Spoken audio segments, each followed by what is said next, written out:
Lindenwood is constantly making efforts to improve campus life for its students. However, when it comes to the banning of smoking on campus, there are many mixed emotions on the matter.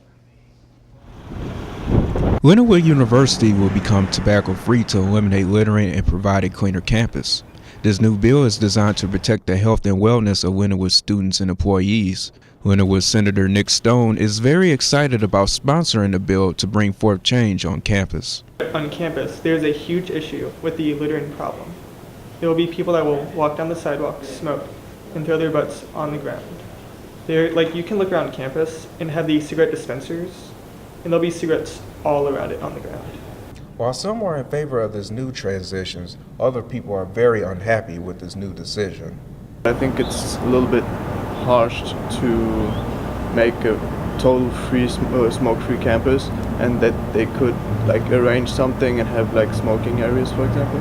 Dr. Ryan Guffey, the Vice President for Student Development, is leading a task group to regulate the details on this transition. One of the things that we do as an administration when we implement programs like this is we want to see how much support there is among the student body, particularly the student government group.